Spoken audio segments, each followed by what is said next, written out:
Oh, eto na, mga kababayan. Sabi po ni Congressman Erice dito sa bidyong ipapanood ko po sa inyo, mga kababayan. Kaya daw parang ayaw ipatawag ni Senator Ping Lacson ang mga Bersamin at ang mga 18 Marines sa pagdinig sa Senate Blue Ribbon Committee, mga kababayan. Ayon po kay Erice, meron na di umanong deal kay Lacson, mga kababayan. Ha? Ano kayang deal yun, mga kababayan? Gaano kaya kalaki? Gaano kaya karami? O, yan ang tanong natin dyan. Na, kaya palang tahimik mo, Senator Ping Lacson Ha? Kahit sa investigasyon sa flood control, wala kang silbi. Wala kang nagawa. Hindi mo man lang tinapos. O, di ba, mga kababayan, ano ang maitatawag natin kay Lacson sa mga ginagawa niya ngayon, mga kababayan? Maliban sa tuta. Paki-comment po. O, eto na po ang video ni Congressman Erice, mga kababayan. Panuorin po natin kung paano niya po sinabon. Ayan. Si Senator Ping Lacson na ewan ko kung tuta siya o baka bangag na rin siya. O, ito na nga. Panoorin na natin. Nalulungkot din ako sa Senado, lalong-lalo na sa idolo ko, na Senator Lacson. Sinimulan niya yung investigasyon, pero hindi niya tinapos. Ang balita ko pa, mukhang may deal na siya, kaya ayaw niya ipatawag yung mga Bersamin. Ayaw niya ipatawag yung mga sundalo, yung mga Marines, na siyang makapagbibigay ng katuldukan dito sa pinakamalaking korupsyon sa ating bansa.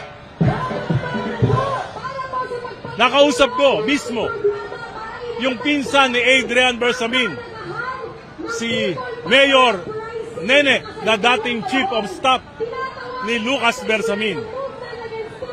At sinabi niya, at sinabi nila, involved si Presidente.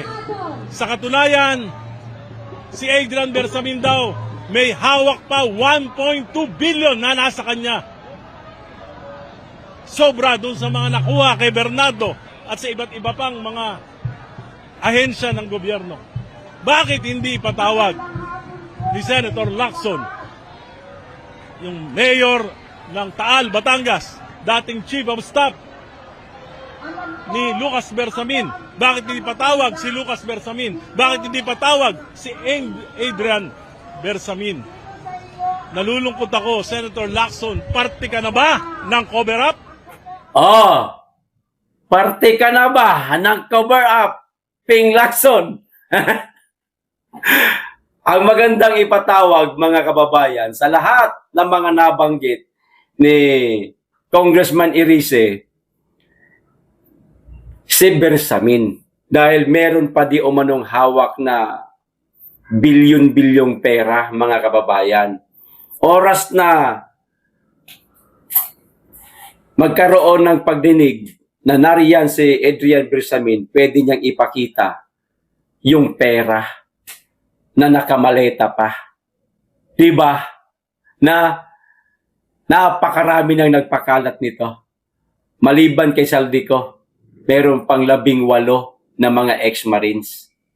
Sigurado, nariyan pa sa kanyang pera. Kasi ang may sabi si Congressman Erice na nakausap niya di umano ang pinsa ni Adrian Bersamin, mga kababayan, at sinabi sa kanyang may hawak pang pera si Adrian Bersamin na bilyon-bilyon nga. Maaari niyang gawing ebidensya yon. Kaso, Sangkot si Marcos mga kababayan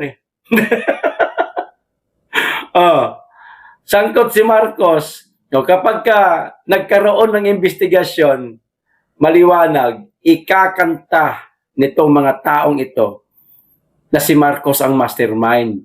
Yan ang iniiwasan. Siguro lang naman. O baka lang naman. Siguro, mali. Baka yan. Baka lang naman. Di ba, mga kababayan? Baka yan ang rason ni Ping Lacson, mga kababayan. Ping Lacson,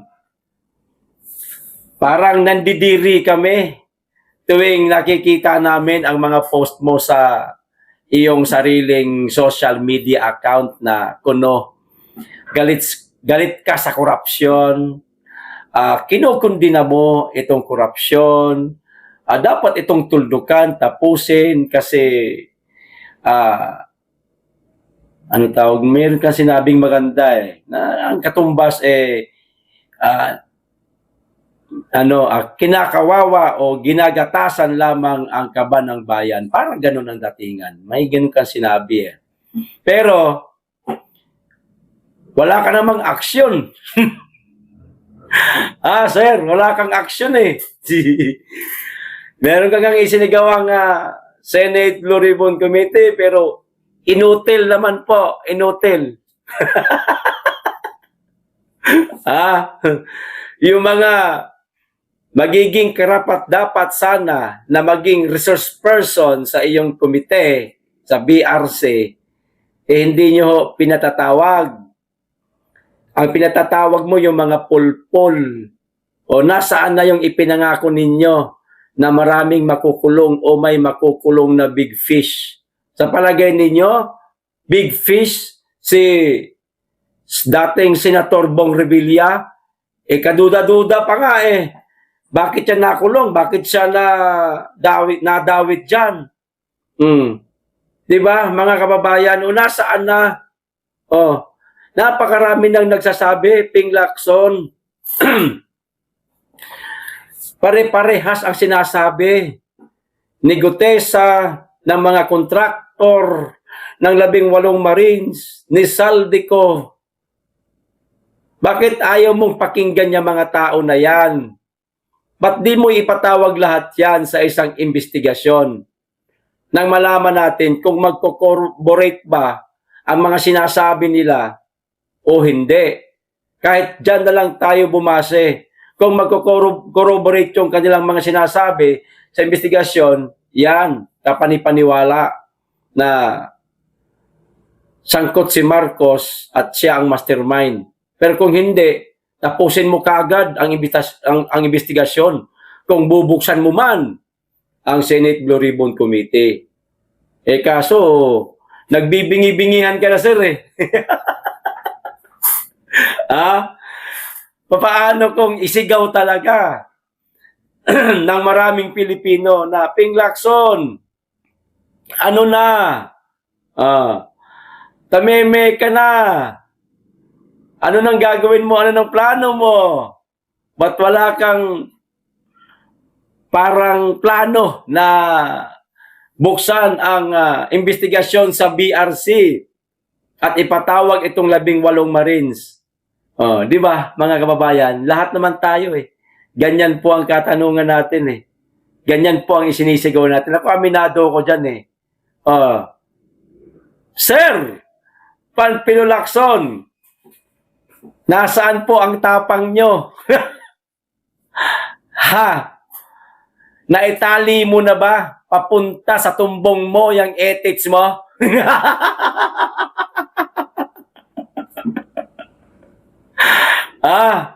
Parang naduduwag ka na, sir. Walang pinagkaiba doon sa aso na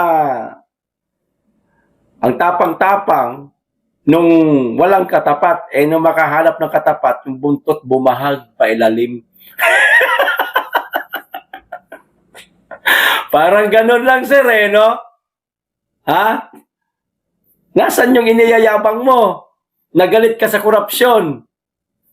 Ito, makatutulong sa'yo. 18 Marines. Ipatawag mo. Patunayan mo na totoo yung sinasabi mo na galit ka sa korupsyon o baka naman unwari lang yon para kung sakasakali nga naman tumakbo ka ulit kung kailan mo gusto, mananalo ka. Sasabihin ng mga kababayan natin hindi nakakaintindi. Meron naman talaga niyan. Di maiwasan yan. Nagpa-imbestiga naman yan si Lacson eh. Wala naman napatunayan eh. Hindi naman totoo. Ayan, ang sasabihin ng mga kababayan natin. Tayo na mga nakakaintindi, pambihira, kahit naman siguro grade 4, grade 5, ikwento mo itong kwento na ito maiintindihan nila eh. Di ba, mga kababayan?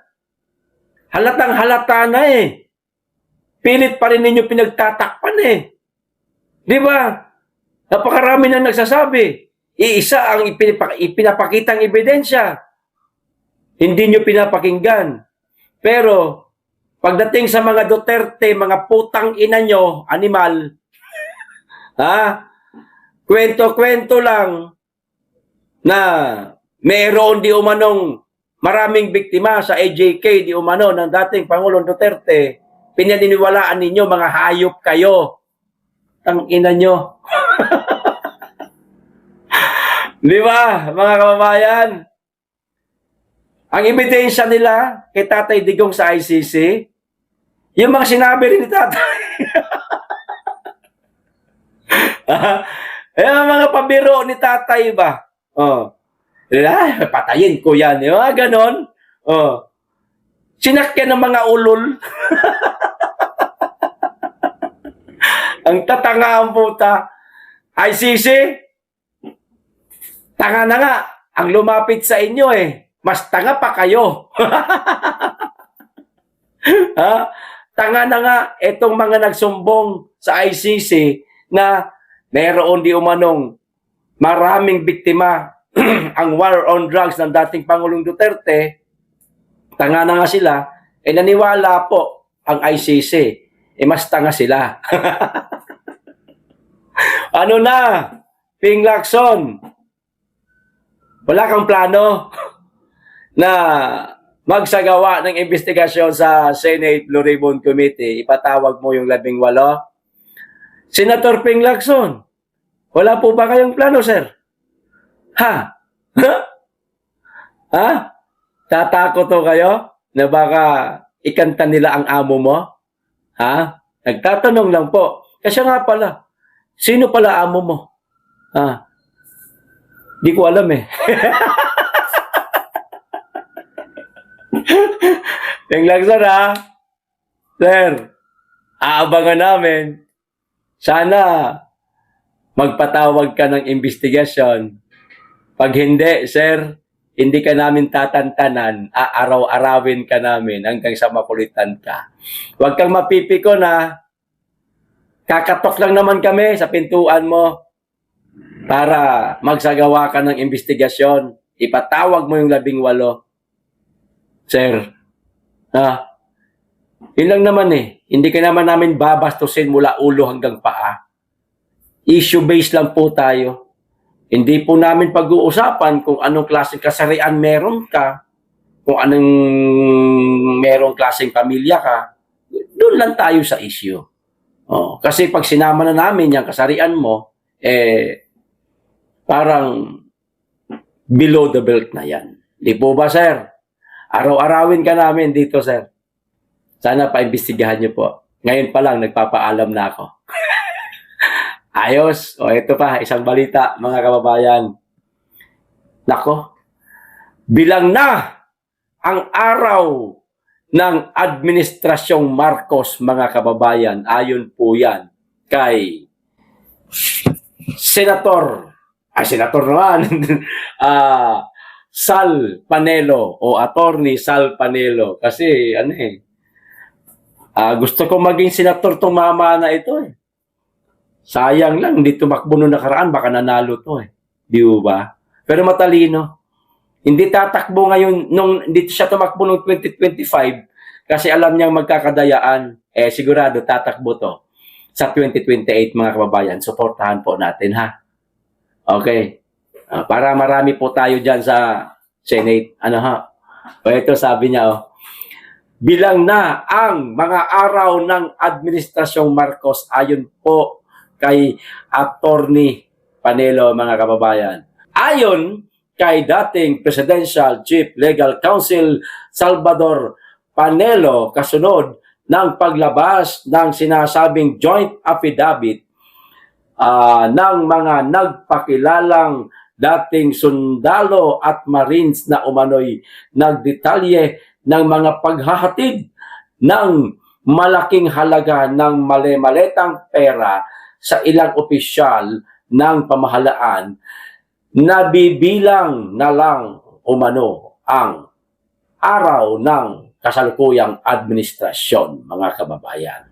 Nako, talaga naman no? Kahit pasabihin nating hindi siya mapapa-impeach. Kasi yung impeachment sa kanya wala na. Tapos na. Tapos ang babaw ng ng mga ebidensyang ibinigay. Yung sa mga Duterte allies naman na nagsampa, hindi naman tinanggap mga kababayan. Ilang taon na lang siya kung basihan natin sa eleksyon, 1 year and 3 months kung di ako nagkakamali. Pero kung sagad hanggang sa pagtatapos ng kanyang termino, 1 year and 7 months na lang yata. Tama ba? Tama ba mga kababayan? Ibahala na, basta kaunti na lang yung kanyang nalalabi sa kanyang administrasyon. Talaga naman, bilang na lang talaga mga kababayan. Pero sana magdilang anghel ka, Atty. Sal Panelo, yung sinasabi mong bilang na lang ang araw ng Administrasyong Marcos, sana mga 2 buwan na lang, gano'n. Magdilang anghel ka po. Senator ako na senator naman. Atty. Sal Panelo. Senator ako na senator kasi gusto ko maging senator tong mama na ito. Affidavit, joint affidavit, mabigat yun. Mga kababayan, kapag usapin sa affidavit tapos joint pa, mga kababayan, mabigat yan. Kasi hindi lamang po isa o dalawang o isang tao ang nagsasabi, kundi marami, 18. Mabigat yun. Joint affidavit, mabigat yun. Sabi niya ganun. It says a lot of things about the government as well as those and cahots with them. Diba?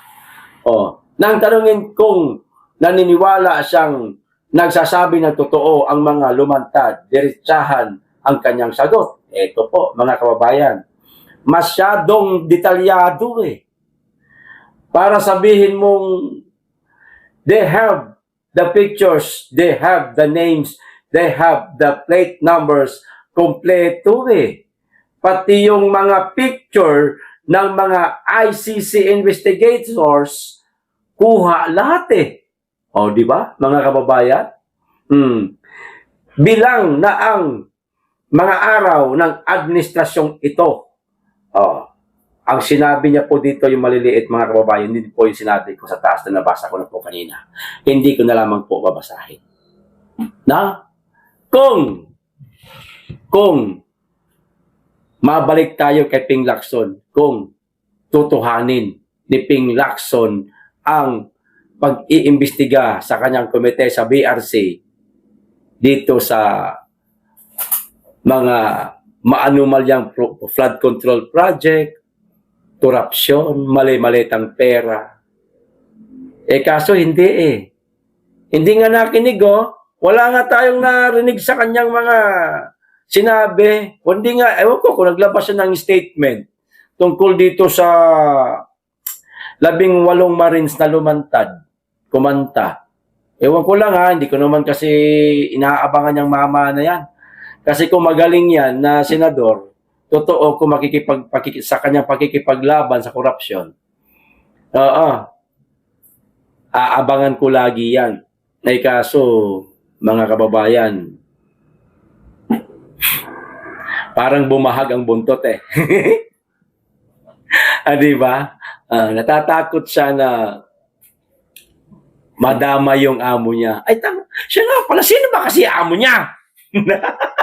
Kulit mo, PL. Sino ba amo niya? Di ba, mga kababayan? Kung magkakaroon ng investigasyon, BRC, DOJ, sana lang. Yun lang po. Ito pa isang balita, mga kababayan. Etong tungkol naman po, nako, eto na. Kita mo na. Pati, ito uulitin ko yung mga sinabi ko noong nakaraan na parang kinutya ko. Hindi naman kinutya. Nagtatanong lang pala yun. Nagtanong ako sa CBCP, no? Ay bakit ang tahimik nila? CBCP is yan po diyan po nasasakop ang ating mga kaparian, no, sa buong Pilipinas. Ayan, mga kababayan. No. Meron pong mga pare na hindi kaugali ni Flavi, mga kababayan. Hindi nanonood ng porn. Hindi mahilig sa mahalay. Ayan. Mga kababayan. At merong ipinaglalaban. Sa madaling salita, masasabi nating makabayan din itong pari na ito.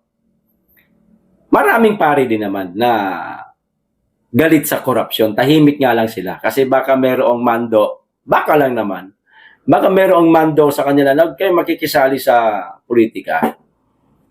Kayo mag-iingay. Hindi nila mapigilan yung iba eh. Galit na eh. Diba? Marami naman eh. Tulad ni yung pare na talagang DDS.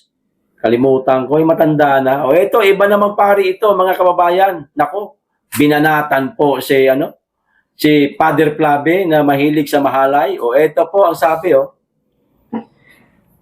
Bishop Lagumbay tumugon sa pahayag ni Father Flavi hinggil sa droga bilang kabuhayan. Ayan na. Ito po ang banat niya, mga kababayan. Nagbigay ng reaksyon si Bishop Joseph Lagumbay sa pahayag ni Father Flavi Villanueva na may ilang sangkot sa illegal na droga na napipilitang pumasok dito bilang kabuhayan upang matustusan ang pangangailangan ng pamilya. Di ba po? Sabi ni Flavi noong mga nakaraang buwan, meron naman kasing nagbebenta dyan ng shabuyas, pero hindi naman po sila adik. Nagbebenta lang po sila kasi yung isang sachet nun, meron silang 50 pesos, hindi makabenta sila ng 3, hindi may 150 na survival daw, mga kababayan. Bobo, no? Tangang dahilan yan, ungas. So, okay lang magbenta kami online ng droga, ganon, Father Flavi. So, okay lang pala eh. Dapat palang hindi hulihin para sa iyo yun eh. Magbenta na kayo, mga kababayan, kung wala kayong trabaho, tambay kayo, magbenta kayo ng droga sa online. Total, okay lang naman pala daw kay kay Father Flavi. Kasi daw, yun daw yung breadwinner eh. Breadwinner. Okay lang. Tanginang dahilan yan, no? Bobo pa sa bobo. Pari ka pa naman. Palibasa kasi, durugista ka noon eh. Yung utak mo, durog na. Diba? Ito.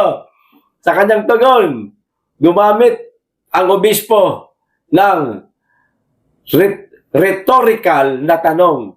So, kawawa naman pala yung mga adik kasi mawawalan sila ng hanap buhay na makakatulong sa pamilya nila upang ipakita ang panganib ng pagtingin sa illegal na gawain bilang lehitimong pinagkakakitaan. Kita nyo na, mga kababayan. Nilinaw niya na hindi dapat gawing katanggap-tanggap ang pagtutok sa droga habang kinikilala ang mas malalim na problema dulot ng kahirapan at kakulangan ng oportunidad. O, di ba? O, binigyan din niya ang pangangailangang tugon ng ugat sa problema sa pamamagitan ng rehabilitasyon at alternatibong kabuhayan. O, kawawa naman pala yung mga adik kasi mawawalan sila ng hanap buhay na makakatulong sa kanilang pamilya, makakatulong sa pamilya nila. Mga kababayan, hindi po direktahan na banat. Alam mo yung, hoy Flavi, ano sinasabi mo? Tanga ka ba? Walang ganon. Ano lang ito? Rhetorical na mga pahayag, mga kababayan. Parang ganon. Halimbawa, gayahin natin siya. So, Flavi, magbenta na lang kami ng sibuyas para merong may pakain kami sa pamilya namin kahit na illegal. Ganon. Ganon. Katanungan, mga kababayan, pero ang sakit po, may kurot kung maiintindihan ng taong pinatutungkulan. Kaso, bugok yan eh. Bugok nga, hindi maiintindihan. Dapat ang banat ninyo, Bishop Joseph Lagumbay kay Flavi, direktahin mo talaga. Walang kabaro-kabaro. Anhin mo man yung kabaro mo. Kung sira man ang ulo. Joke lang. Joke lang. Di nga. Di ba, mga kababayan? Halimbawa, parehas kaming pulis. Magkabaro kami. Magkaiba kami ng tawag nito, presento. Kaso, naaktuhan ko siya na nang-hold up ng isang pawn shop, halimbawa na lang, naka-jacket para hindi makita uniforme pantaas, yung nakapantalon lang, pero halata pa rin. Nagsisisigaw ngayon mga tao, may hold up to, may hold up to, may hold up to. Sa takot ng mga tao, hindi na masyado nakilala kung pulis ba o hindi. Di ba? Tapos rumispondi ka. Ikaw kita mo, alam mo uniforme, oy, pulis to. Teka, hold upper eh. At may nakatutok na gatilyo, halimbawa sa isang babae, hawak-hawak niya para ganun ba? At nasugatan na yung babae, nagdudugo na. Parang ganun. Anong gagawin mo? Ililigtas mo yung babae o ililigtas mo yung pulis? Natural yung babae na biktima, mga kababayan, di po ba? May krimen ang ginagawa yung pulis na yan eh. Di barilin mo na. Ganun sana ang banat niyo po. Bishop Joseph Lagumbay kay Flavi para mas maintindihan niya. May naintindi niyan. Sana marami pang mga kaparian na kagaya nito, mga kababayan. Yung may yagballs, may tapang, may malasakit, kahit pa paano. Kaso yung iba, infiltrated na po ng mga bangag, mga kababayan. Yung iba lang naman, hindi naman lahat, infiltrated na ng mga bangag.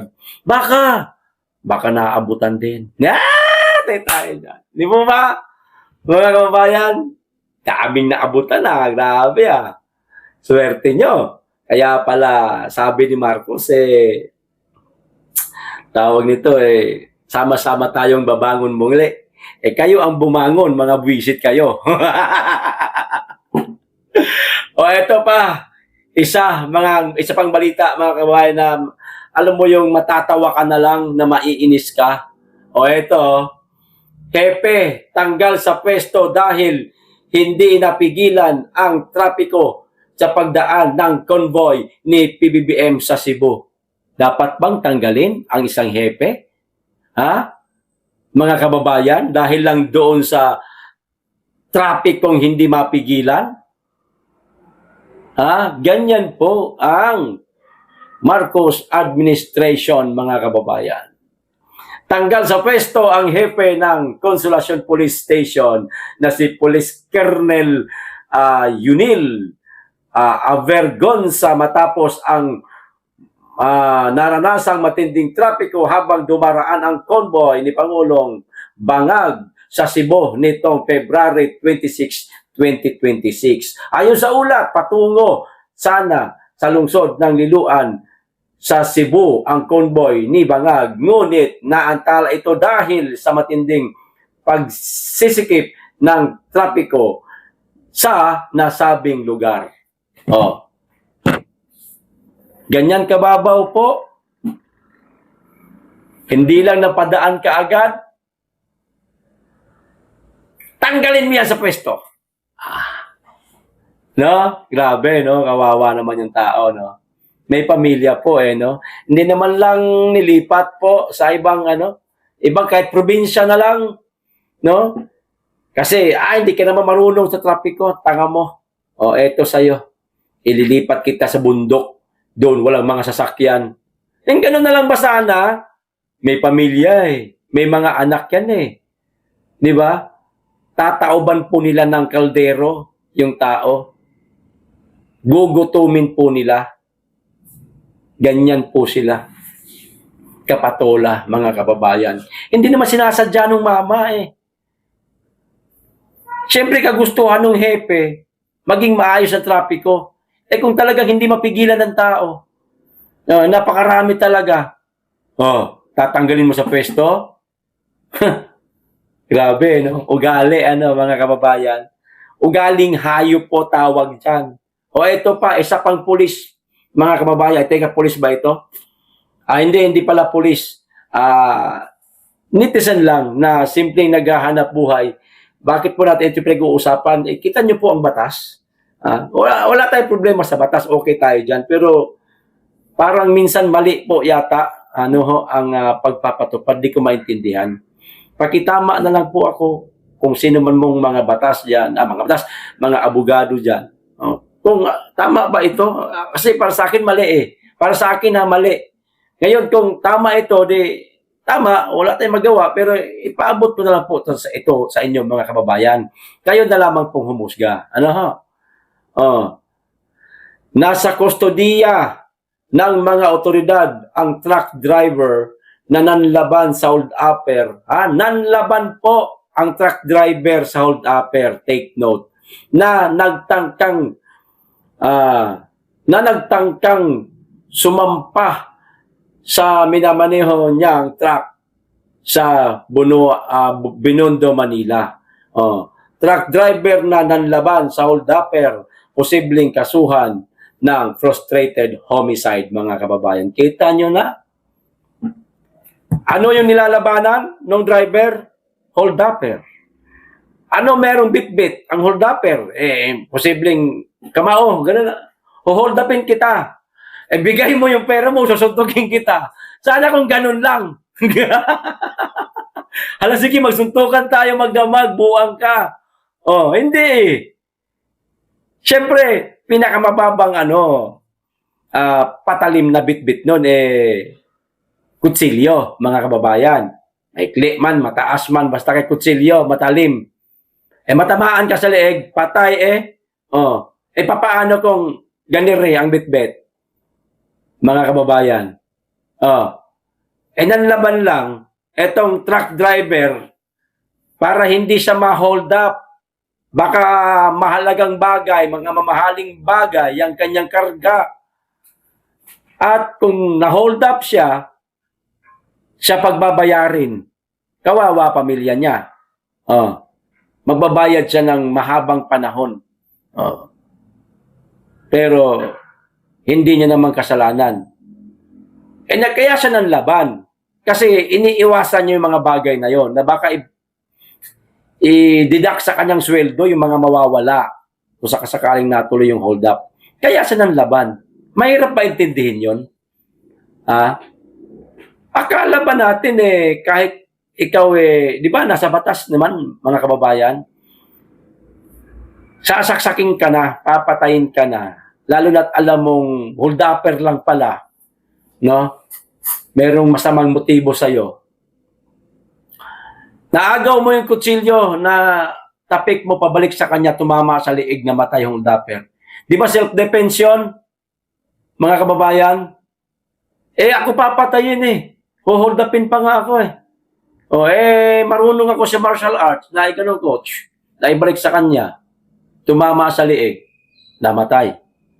Ako, kukulong, nabuang na. Eto, mga kababayan, truck driver na nanlaban sa Oldapper, posibleng kasuhan ng frustrated homicide. Kawawa naman yung taong naghahanap buhay. Ano ba naman na nangyari sa Pilipinas na ngayon? Mga kababayan, kanina yung polis na hindi lang napadaloy ng maayos ang trapiko, sibak sa pwesto, tanggal talaga, hindi mo lang nilipat. Tanggal talaga. Ito, truck driver.